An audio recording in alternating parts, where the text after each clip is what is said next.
नमस्कार, ईटीवी भारत में आपका स्वागत है। मैं हूं भूपेंद्र दुबे। 25 साल का युवा हो रहा छत्तीसगढ़ और युवाओं के हाथ में कमान। मंत्रिमंडल विस्तार के बाद विष्णुदेव साय जी के मंत्रिमंडल के जो सबसे युवा मंत्री हैं, गुरु खुशवंत साहेब हमारे साथ हैं। उनके पास जो जवाबदेही है वह भी बहुत बड़ी है। कौशल विकास, तकनीकी शिक्षा, रोजगार। तो छत्तीसगढ़ के जो विकास की बात है उसके विकास वाले विभाग इनके पास हैं, समझेंगे। सर, बहुत बहुत स्वागत आपका ईटीवी में और बहुत बहुत धन्यवाद कि आपने ईटीवी के लिए समय दिया। धन्यवाद आप। पूरे छत्तीसगढ़ के विकास वाला विभाग आपके कंधों पे है। देखिए, विकास तो माननीय मुख्यमंत्री विष्णुदेव साय जी के नेतृत्व में लगातार हमारे छत्तीसगढ़ का हो रहा है। आप देख ही रहे हैं, जब से छत्तीसगढ़ में माननीय मुख्यमंत्री विष्णुदेव साय जी की सरकार आई है तब से लगातार कह सकते हैं, जो हम सब बोलते हैं कि साए साए विकास हो रहा है और लगातार विकास हो भी रहा है। और माननीय मुख्यमंत्री जी ने इतना बड़ा भरोसा और इतनी बड़ी जिम्मेदारी हमको दी है, जिसके लिए तो हम विशेष रूप से हृदय से माननीय मुख्यमंत्री विष्णुदेव साय जी का हृदय से बहुत बहुत धन्यवाद देते हैं। और साथ ही हमारे शीर्ष नेतृत्व, राष्ट्रीय स्तर के सारे नेतागण का और हमारे प्रदेश के सभी नेतृत्व का हम हृदय से आभार व्यक्त करते हैं, जो इतनी बड़ी जिम्मेदारी और इतना बड़ा विश्वास हम पे दिखाया है।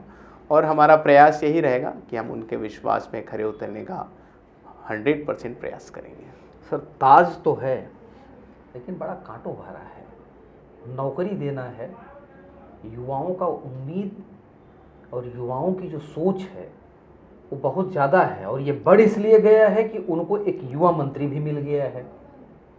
देखिए, हमारा छत्तीसगढ़ चीर युवा है। 2025 और 25 साल हुए हैं, तो निश्चित ही युवाओं में विशेष फोकस इसमें किया भी जा रहा है। और रजत जयंती वर्ष हम लोग छत्तीसगढ़ में मना भी रहे हैं। और आप देख भी रहे हैं, जब से छत्तीसगढ़ में माननीय मुख्यमंत्री जी की सरकार बनी है तब से लगातार युवाओं में विशेष फोकस दिया जा रहा है और युवाओं के विश्वास को और प्रगाढ़ किया जा रहा है। क्योंकि आप देख भी रहे हैं, जिस प्रकार से पिछले 5 साल युवाओं के भविष्य के साथ खिलवाड़ हुआ, उनके अधिकारों को छीना गया, लेकिन आज लगातार माननीय मुख्यमंत्री विष्णुदेव साय जी के नेतृत्व में सबसे पहले उनके साथ जो विश्वासघात हुआ था, जो उनके अधिकारों को छीना गया था, उसको लौटाने का काम किया गया। साथ ही साथ जिस प्रकार से युवाओं के भविष्य में खिलवाड़ भ्रष्टाचार के माध्यम से हुआ था, जिसमें विशेष रूप से हम बात करें पीएससी घोटाला की, पीएससी घोटाले में आपने देखा है कि किस प्रकार जो दिन रात मेहनत करते हैं, लगभग 15 से 18 घंटे बच्चे पढ़ते हैं कि नहीं हमें यहाँ तक पहुँचना है, इस बड़े ऑफिसर के पोस्ट में पहुँचना है।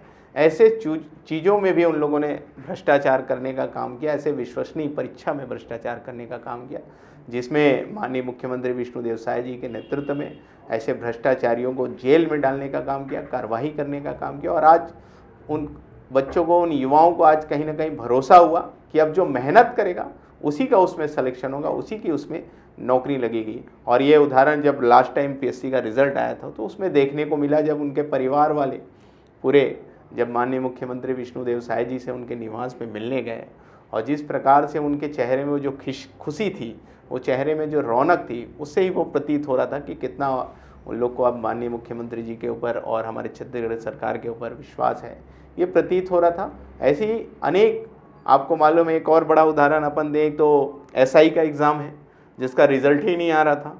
जब उसका रिज़ल्ट माननीय मुख्यमंत्री विष्णुदेव साय जी और हमारे डिप्टी सीएम विजय शर्मा जी के नेतृत्व में आया और आज उन लोग की ट्रेनिंग भी लगभग कंप्लीट होने वाली है, उनकी पोस्टिंग भी आने वाले समय में हो जाएगी।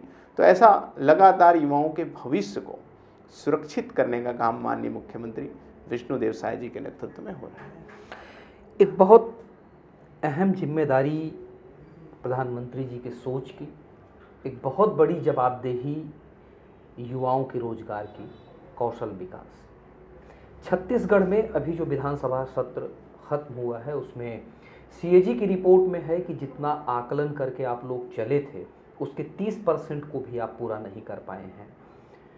एक युवा जब मंत्री बनता है तो उसके विचारों में ये चीज़ें होती हैं कि मैं ये कर डालूंगा। 3.5 साल का वक्त बचा है, विपक्ष का आरोप है कि 5 साल का जवाब मांगा जाएगा। इस चुनौती को कैसे देख रहे हैं? निश्चित ही आपने बहुत ही अच्छा सवाल पूछा है, क्योंकि जो कौशल विकास है और युवाओं का जो रोजगार की जो बात है, तो पिछले 5 साल को जब हम उठा के देखते हैं इतिहास को, तो कौशल विकास में बिल्कुल भी ध्यान नहीं दिया गया। लेकिन उसके 5 साल पहले अगर हम उस इतिहास को अगर खंगालते हैं, तो डॉक्टर रमन सिंह जी जब यहाँ के छत्तीसगढ़ के मुख्यमंत्री थे, विशेष फोकस वो कौशल पे ध्यान देते थे और कौशल बच्चों को, युवाओं को मिल सके, और ये प्रयास उनका रहता था जो रिक्वायरमेंट है उस हिसाब से कौशल मिल सके, इसका प्रयास वो लगातार करते थे और उससे कहीं ना कहीं लाभ मिलता था। लेकिन बीच में ये 18 से 2023 में ये ब्रेक आया, युवाओं का जो कौशल उनको मिलना चाहिए वो कौशल नहीं मिल पाया। लेकिन जैसे ही छत्तीसगढ़ में सरकार बदली, माननीय मुख्यमंत्री विष्णुदेव साय जी की सरकार बनी, तो निश्चित ही फिर से युवाओं में एक उम्मीद जगी और वो उम्मीद के अनुरूप अब लगातार कौशल पे काम हो रहा है और ये प्रयास किया जा रहा है। आप देख भी रहे हैं कि जॉब्स के लिए सबसे पहले हम रोजगार की अगर बात करते हैं तो नई उद्योग नीति भी लाई गई, ताकि नई उद्योग नीति के माध्यम से उसमें ये बनाया गया नियम कि जो जितना रोजगार देगा उतना ही उसको सरकार सहयोग करेगी। पहले जो जितना ज़्यादा इन्वेस्टमेंट करेगा उतना हिसाब से उसको सरकार की सहयोग मिलती थी, लेकिन अभी नई उद्योग नीति में ये नियम बनाया गया है कि जो जितना ज़्यादा रोजगार देगा उसको उतना ही सरकार सहयोग करेगी। तो निश्चित ही इसके माध्यम से हमारे छत्तीसगढ़ के जो युवा युवतियाँ हैं उनकी नौकरियाँ वहाँ पे लगेगी। और हमने, आपको मालूम है, अभी 3 से 4 महीना हो रहा है, हमने जीसी कॉलेज सेजबहार जो है हमारा छत्तीसगढ़ गवर्नमेंट का, उसमें आई हब हमने वहाँ पे बनाया जो गुजरात के तर्ज पे, और गुजरात के आई हब से हमारा MOU भी है। इसमें इनोवेशन, नवाचार, जो नई आइडियाज़ युवाओं में है, जो नई तकनीकी की, क्योंकि यहाँ पे इंजीनियरिंग कॉलेज भी बहुत हैं और छत्तीसगढ़ के जो बच्चे हैं उनमें बहुत प्रतिभा छुपी हुई है।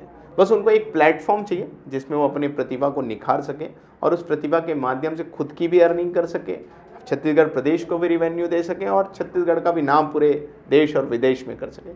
तो आई हब डेवलप किया गया है जीसी में जो चल रहा है, जिसके माध्यम से आज ही एक आयोजन भी था, उसमें आई हब के माध्यम से ऐसे पूरे यूनिवर्सिटीज़, जो इंजीनियरिंग कॉलेज, वहाँ पे बच्चों से कनेक्ट करके उनके जो आइडियाज़ है उनको लेने का काम किया गया। 1000 से फिर उसको उसमें सेलेक्ट किया गया 50 लोगों को, 50 से फिर उसको 14 लोगों को सेलेक्ट किया, फिर उस 14 में से 3 लोगों को सेलेक्ट किया जाएगा जिनकी आइडियाज़ बहुत अच्छी है, फिर उनको अनुदान देने का काम कर रही है। और हमारी सरकार ने इस जो टेक्निकल विभाग के माध्यम से ये सिस्टम भी बनाया है कि जो अच्छे आइडियाज़ होंगे, जो उसमें कहीं ना कुछ अच्छा काम करना चाहते हैं, जिसकी आइडियाज़ के माध्यम से छत्तीसगढ़ का विकास होगा, छत्तीसगढ़ की रेवेन्यू बढ़ेगी, उनका भी विकास होगा।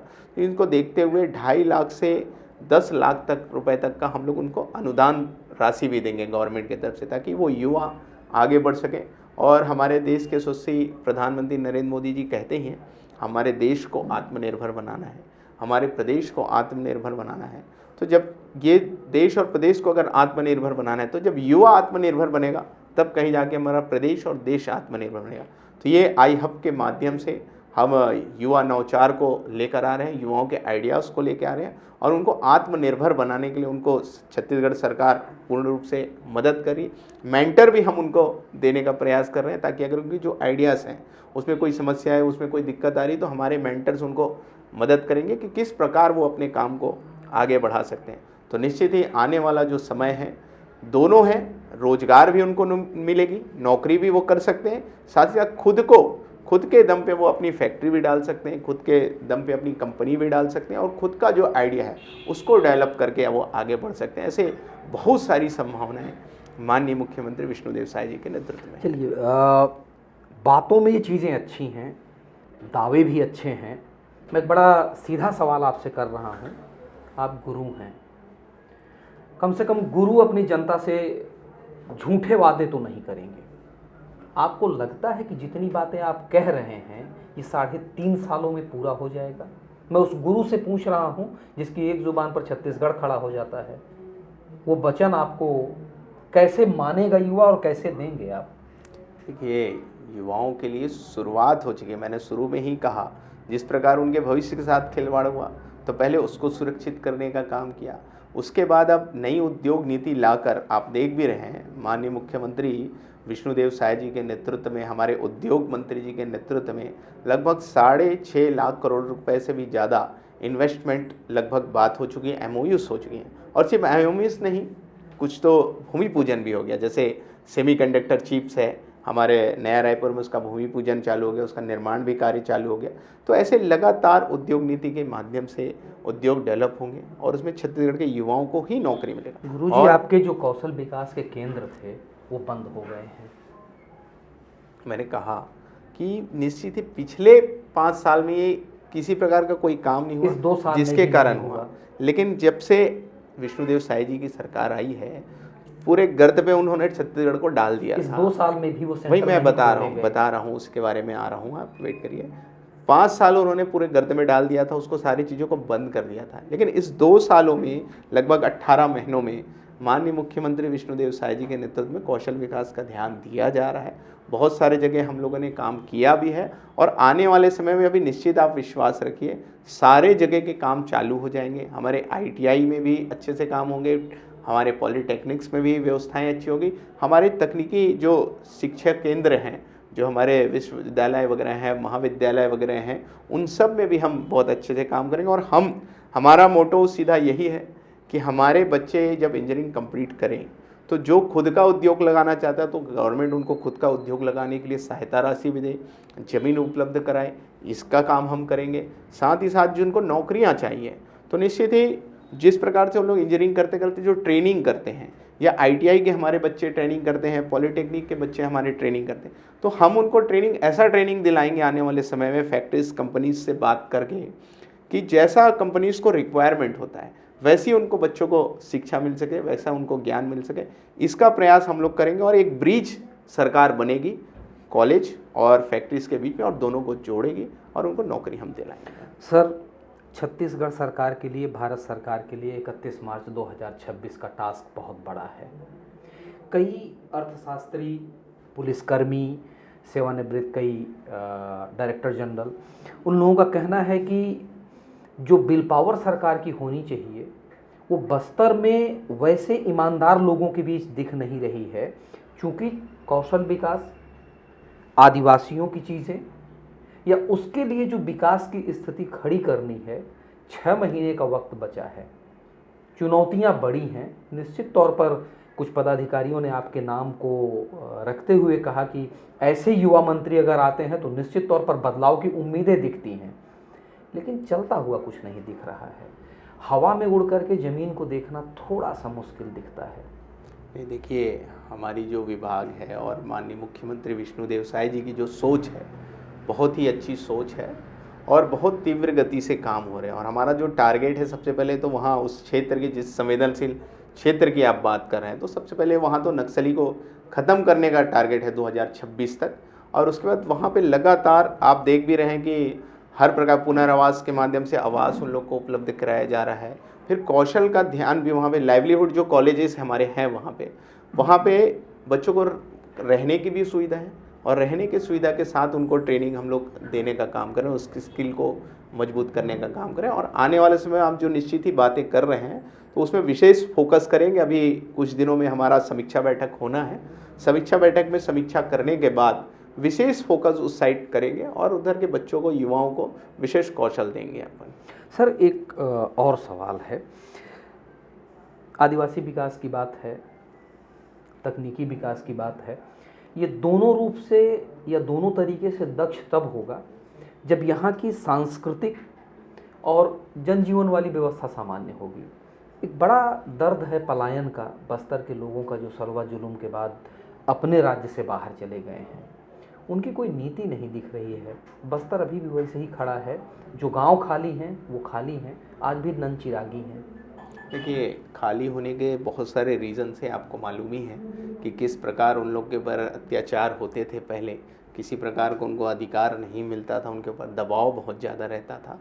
लेकिन जब से माननीय मुख्यमंत्री विष्णुदेव साय जी की सरकार आई है, तब से जो लगातार उधर हमारे पुलिस वाले साथी हैं, हमारे सुरक्षा बल के साथी हैं, जिस प्रकार से वहाँ डट कर सामना कर रहे हैं और डट कर जो काम कर रहे हैं और नक्सलियों को जिस प्रकार खदेड़ने का काम लोग कर रहे हैं। और टारगेट ही है 2026 में 31 मार्च तक पूर्ण रूप से नक्सली ख़त्म हो जाएगा, तो निश्चित ही जब ये सारी चीज़ें होंगी तो वो जो गांव के लोग हैं उनका हक अधिकार उनको मिलेगा, उनसे दबाव ख़त्म होगा, और जो हमारी सांस्कृतिक धरोहर है इस सब को कहीं ना कहीं संजोने का काम मुख्यमंत्री जी के नेतृत्व में हो ही रहा है। आप देख रहे हैं बस्तर पंडुम का आयोजन किया गया था, कभी इस प्रकार के आयोजन नहीं हुए थे, पहली बार बस्तर पंडुम का आयोजन हुआ, जिसके माध्यम से वहाँ के व्यंजन हैं, वहाँ की जो संस्कृति है, वहाँ की वेशभूषा है, वहाँ की और भी जो चीज़ें हैं, जो सारी चीज़ों को कहीं ना कहीं एक मंच में ला के निखारने का काम किया गया, जो सिर्फ प्रदेश में नहीं देश में विदेश में आज कहीं ना कहीं हमारी संस्कृति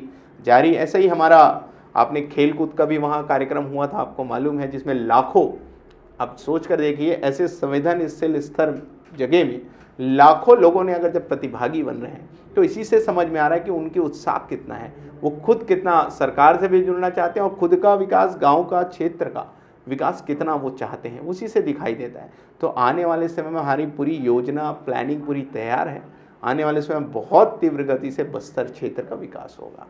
मैं एक सवाल फिर से आपसे दोहरा के पूछ रहा हूँ। कांग्रेस का कहना है कि मंत्रिमंडल विस्तार करने में इनको बहुत वक्त लग गया, ये जाति नहीं समझ पा रहे थे, किसको ले आए इसकी नीति नहीं समझ पा रहे थे, और ले भी आए तो 14 में से 7 ओबीसी मंत्री लाए हैं ताकि भूपेश बघेल वाले समीकरण को बनाया जा सके। तो जाति से आगे जब सरकार जा नहीं पा रही है तो विकास को आगे कैसे बढ़ा पाएगी? देखिए, भारतीय जनता पार्टी का सीधा फोकस विकास पे रहता है, विकास के नाम पे वो चुनाव लड़ती है और विकास के नाम से ही वो काम करती है।